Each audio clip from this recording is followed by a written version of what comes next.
নমস্কাৰ মই প্ৰিয়ম পল্লৱী কাশ্যপ আৰু মোৰ লগত হয়তো আপোনালোকৰ সকলোৰে পৰিচিত ৰিয়ান কাশ্যপ দা আছে তেখেত মই পৰিচয় দিয়া প্ৰয়োজন নাই তথাপিও মই কম তেখেত বৰ্তমান এজন খুবেই ভাল মেকআপ আৰ্টিষ্ট লগতে অসমৰ ইউটিউব চেনেলৰ এটি চৰ্চিত নাম ৰিয়ান কাশ্যপ কমেডি হয়তো আপোনালোকে সকলোৱে ধৰিব পাৰিছে এটি চৰ্চিত নাম ৰিয়ান কাশ্যপ কমেডি তেখেত সেই চেনেলটোৰ মেইন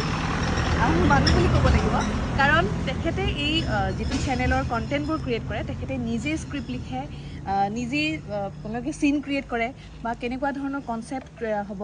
গোটেইখিনি স্ক্ৰিপ্ট তেখেতৰ গতিকে আইডিয়াবোৰ ক'ৰ পৰা আহে আপোনাৰ অকস্মাত বুলি কয় উপস্থিত বুদ্ধি বুলি কয় সেইটো হয় মই তেখেতৰ এইটো টেলেণ্টৰ কথা ক'ব লাগিব যে তেখেতৰ স্পটতে তেখেতৰ ডায়লগছ বা যিহেতু কেৰেক্টাৰ এটা ধৰি দিব পাৰে সেইটো বহুত ডাঙৰ কথা গতিকে বিহু বুলি যিহেতু আহি আছে বিহু উপলক্ষে মানুহলৈ আপোনালোকলৈ বিশেষকৈ খুব ধুনীয়া ধুনীয়া ভিডিঅ' তেখেতে প্ৰস্তুত কৰিছে ইতিমধ্যে আৰু অতি শীঘ্ৰে ইউটিউব চেনেলত উপলব্ধ হ'ব আৰু যিসকলে এতিয়ালৈ ভিডিঅ'বোৰ নাই চোৱা তেন্তে আজিয়ে চাওক আৰু খুব সাহস কাৰণ ৰিয়ান